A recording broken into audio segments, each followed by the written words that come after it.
Mais ça c'est la première fois que j'entends ça de ta part, Karasu.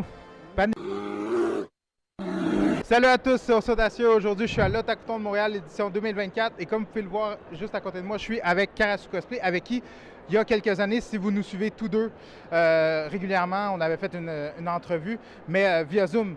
Karasu est maintenant à l'Otak aujourd'hui, donc ça nous permet de faire cette entrevue en personne, tout simplement. Laissez un j'aime si vous aimez la vidéo, abonnez-vous, partagez, activez la cloche, vous connaissez la chanson YouTube. Et surtout, j'espère que vous êtes content de voir Karasu en live, surtout que Karasu a atteint les 1000 abonnés.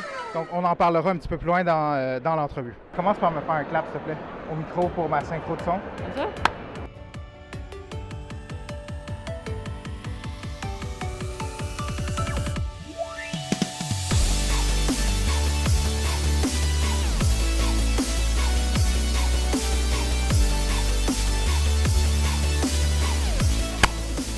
Ça va être parfait.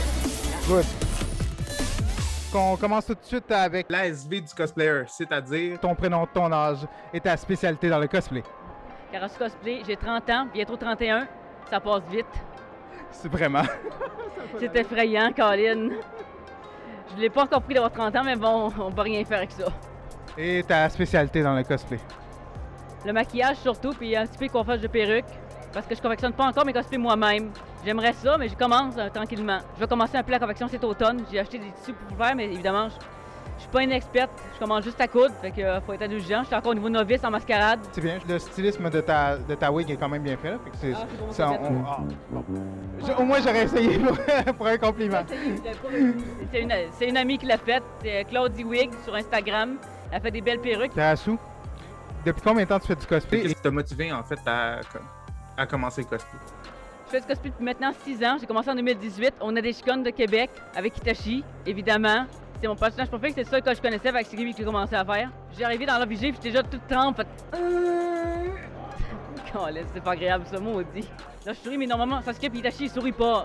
Je triche un peu, le masque craque. Et donc c'est Itachi et l'univers de Naruto un peu qui t'a amené au cosplay? Principalement, oui. Parce que j'ai commencé Naruto en 2016, j'ai fini la série en 4 mois, j'ai tout clenché, 3 épisodes par jour jusqu'à 3 h du matin. Pendant que j'allais à l'école, c'était pas la meilleure décision, mais bon, quand on est intense, c'est ça. Puis même si j'ai commencé la série en 2016, comme je dis, le cosplay c'est venu plus tard. Parce qu'en 2017, j'ai connu un ami qui aimait ça, puis il m'a emmené en convention parce que j'en avais entendu parler, mais j'ai hésité à faire le move parce que j'avais une phobie sociale assez importante due aux nombreuses années d'intimidation que j'ai subies. Donc j'avais peur des gens, je me calais contre les murs, je voulais quasiment rentrer entre les murs. Comme je le disais dans le début d'entrevue, 1000 abonnés, Karasu. Oui. Je sais pas si vous vous en rendez compte, mais la première fois qu'on a fait une entrevue ensemble, Karasu était 600, non, je pense 680, un truc comme ça, c'était flush les 700 et aujourd'hui on était à... C'était 685 actuellement. Ouais. Donc on était à... C'était en 2021, ça fait quand même un bout déjà, ça fait 3 ans. 2021, en tout cas j'avais presque 700 abonnés. J'ai eu mes 700 abonnés en juillet 2021, puis c'est avant, c'est genre 2 mois avant qu'on a fait l'entrevue. Avec tout le travail que tu as mis là-dedans, comment tu te sens aujourd'hui par rapport à autant d'abonnés? Oh, c'est sûr, c'est du travail. J'essaie d'augmenter progressivement la qualité de mes vidéos. C'est sûr que ça ressemble pas encore à une chaîne à 1 million d'abonnés ou à 100 000. C'est normal, j'ai pas assez d'expérience. Ça fait juste 4 ans que je fais YouTube.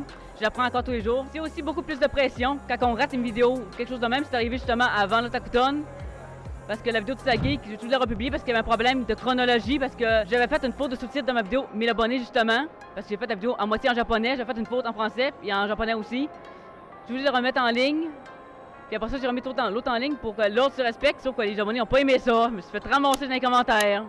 J'ai dit, oh, je me sens floué, tu fais ça pour les vues. Hey, non! C'était pas le but, c'était juste pour respecter la chronologie parce que temporellement, c'était pas correct. Les covers en tant que tels que je fais, ça me dérange pas que chronologiquement, ils sont pas dans l'ordre parce que j'y mets un petit peu quand je veux, parce que j'y tourne d'avance. Mais les vidéos, c'est des événements, il y a des dates précises, donc faut que ce soit pas trop longtemps après, faut pas que ça soit trop bizarre. Puis si la vidéo sort avant, mais que l'événement lui après, c'est pas mal bizarre. Justement, tu me rattrapes parce que justement, j'allais te parler de tes cover cosplay qui, selon moi, est un des gros concepts sur ta chaîne YouTube. C'est pas quelque chose que moi je vois souvent, puis j'ai l'impression que c'est quelque chose qui est quand même assez apprécié. Et ma question est la suivante. Comment t'es venu comme l'envie de chanter et d'amener le chant vers un micmac entre tes cosplays, le chant, etc. À la base, j'aime déjà ça beaucoup chanter. On a une famille de musiciens. Mon grand-père a gagné des trophées dans des concours amateurs de violon. C'est un violonneux, on appelle ça comme ça, parce qu'avant, vu qu'il ne savait pas lire, il apprenait les chansons à l'oreille. Puis il y avait des parties souvent de famille, parce qu'on avait de la musique.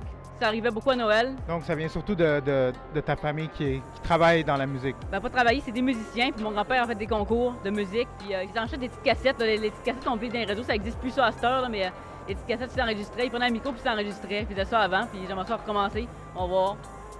Mais moi, j'aimais ça déjà chanter. Puis je me suis dit que c'était une bonne idée de m'enregistrer. Je sais que des covers, ça existe, mais pas en cosplay. C'est pour ça que je me disais que c'était pas pire.